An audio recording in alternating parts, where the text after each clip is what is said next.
Hello കൂട്ടുകാരെ, എല്ലാവർക്കും സുഖമല്ലേ? അപ്പോൾ ഇതാണ്ട് ഒരു മിക്സിയുടെ ജാറിലോട്ട് കുറച്ച് തൂരപ്പരിപ്പും 2 വറ്റൽമുളകും ഇനി ഒരു 2, 3 അല്ലി വെളുത്തുള്ളിയും കൂടെ ചേർത്ത് നല്ല കിടിലൊരു ഐറ്റം ഉണ്ടാക്കിയെടുക്കാൻ വായോ. അപ്പോൾ അതിന് മുന്നേ ചാനൽ ഇതുവരെ സബ്സ്ക്രൈബ് ചെയ്ത ആരെങ്കിലും കാണുന്നുണ്ടെങ്കിൽ പ്ലീസ് ഒന്ന് സബ്സ്ക്രൈബ് ചെയ്തേക്കണം. ആദ്യമേ പറയാം, ഇത് ഉണ്ടാക്കാൻ വളരെ സിമ്പിൾ ആണ് കേട്ടോ. 2, 3 സ്റ്റെപ്പേ ഉള്ളൂ. അപ്പോൾ അതിന് വേണ്ടിയിട്ട് ആദ്യം ഒരു പാൻ ഒന്ന് എടുത്ത് അടുപ്പത്തേക്ക് വെക്കുക. അതൊന്ന് ചൂടാകുമ്പോഴേക്കും ഒരു 1/4 കപ്പോളം തുവരപ്പരിപ്പ് ചേർത്ത് കൊടുക്കാം.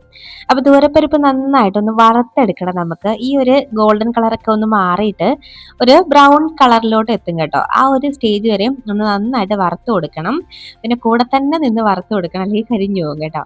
അപ്പം ഒരു ലോ ഫ്ലെയിമിലും മീഡിയം ഫ്ലെയിമിലൊക്കെ ആക്കി വെച്ചിട്ട് മാറ്റിയും തിരിച്ചൊക്കെ വെച്ച് ഒന്ന് വറുത്തെടുത്താൽ മതി. അപ്പോൾ കുറച്ച് സമയം ഇതുപോലെ ഒന്ന് ഇളക്കി കൊടുക്കുമ്പോഴേക്കും കളർ ചേഞ്ച് ആയിട്ട് ഒരു മണമൊക്കെ ഒന്ന് മാറി തുടങ്ങുന്നതാണ്. ഇപ്പം കണ്ടോ കളർ മാറിയത് കണ്ടോ? ഇതുപോലെ കളർ മാറി വരണം. ഈ ഒരു പരുവം വരെയാണ് കേട്ടോ നമുക്ക് വറുത്തെടുക്കേണ്ടത്.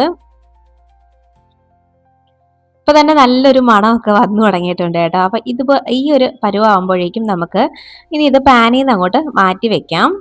ഇത്രയും മതിയാവും. ഇനി ഇതൊന്ന് തണുക്കാനായിട്ട് വെയിറ്റ് ചെയ്യണം കേട്ടോ. അപ്പൊ നമുക്ക് ഇത് ഞാനൊരു മറ്റൊരു പാത്രത്തിലോട്ട് മാറ്റുന്നുണ്ടേ. ഇനി വീണ്ടും അതേ പാൻ തന്നെ ഒന്ന് അടുപ്പത്തേക്ക് വെച്ചിട്ട് അതിലേക്ക് കുറച്ച് വെളിച്ചെണ്ണ, അതായത് ഒരു 2 ടീസ്പൂൺ ഒക്കെ മതിയാവും. അതിലേക്ക് നമുക്ക് എരിവിന് എത്രയാണോ ആവശ്യം അതിനനുസരിച്ച് വറ്റൽമുളക് ചേർത്ത് കൊടുക്കണം. അപ്പം ഞാനിവിടെ 2 വറ്റൽമുളകേ ചേർക്കുന്നുള്ളൂ, കാര്യം ഞാൻ പരിപ്പും വളരെ കുറച്ചാണ് എടുത്തത്. അപ്പം നിങ്ങൾ ഈ തൂരപ്പരിപ്പൊക്കെ എടുക്കുന്നതിനനുസരിച്ച് വറ്റൽമുളകിൻ്റെ എണ്ണം കൂട്ടാൻ കേട്ടോ.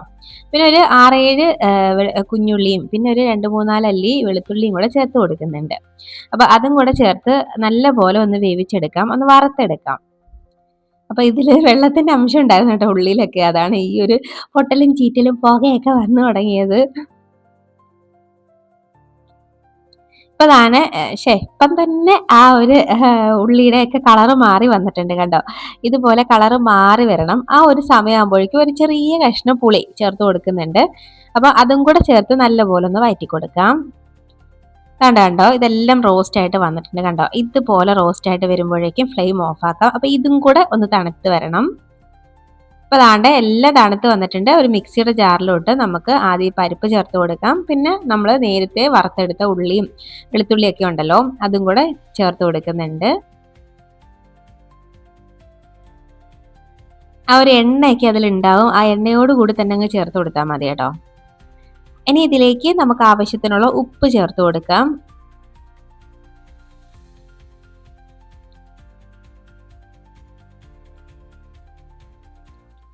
അപ്പോൾ ഉപ്പും കൂടെ ചേർത്തതിന് ശേഷം നമുക്കിതൊന്ന് പൊടിച്ചു കൊണ്ടുവരാവേ.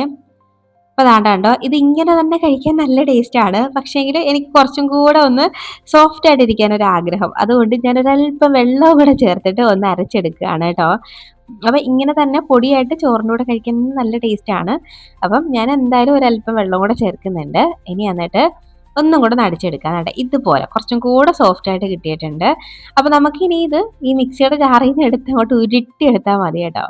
സംഭവം എങ്ങനെയുണ്ട് എന്ന് ചോദിച്ചു കഴിഞ്ഞാൽ, നമ്മുടെ പൊടിച്ചമ്മന്തി ഉണ്ടല്ലോ, നമ്മൾ തേങ്ങയൊക്കെ വറുത്തുണ്ടാക്കുന്ന ചമ്മന്തി ഉണ്ടല്ലോ, അതിൻ്റെ ഒരു കളറുമാണ് അതേപോലെ ഇരിക്കുകയാണ്. ഏകദേശം ടേസ്റ്റും അത് തന്നെയാണ് കേട്ടോ. ഒരു വ്യത്യാസവും ഇല്ല. നമ്മൾ തേങ്ങയൊക്കെ വെച്ച് അരച്ചുണ്ടാക്കുന്ന ചമ്മന്തിയുടെ ഒരു ടേസ്റ്റാണ്. പക്ഷെ ഇതിലേക്ക് നമ്മൾ തേങ്ങയൊന്നും ചേർത്തിട്ടില്ല. നല്ല ഹെൽത്തി ആയിട്ടുള്ള ഐറ്റംസ് മാത്രമേ ചേർത്തിട്ടുള്ളൂ. അധികം എണ്ണയും യൂസ് ചെയ്തിട്ടില്ല കേട്ടോ. കണ്ടോ ഇതുപോലെ ഞാനൊന്ന് ഉരുട്ടി എടുത്തിട്ടുണ്ട് കണ്ടോ. ഇതാണ് സംഭവം. സംഭവം പൊളി ഐറ്റം ആണ് കേട്ടോ. കഞ്ഞീൻ്റെ കൂടെയും ചോറിൻ്റെ കൂടെയൊക്കെ നല്ല ടേസ്റ്റ് ആണ്. കണ്ടോ ഇതുപോലെ ഞാൻ ഉരുട്ടി എടുത്തിട്ടുണ്ട്. ഇത് നമുക്ക് ചൂട് ചോറിൻ്റെ കൂടെ വെച്ച് അങ്ങോട്ട് കഴിക്കാം.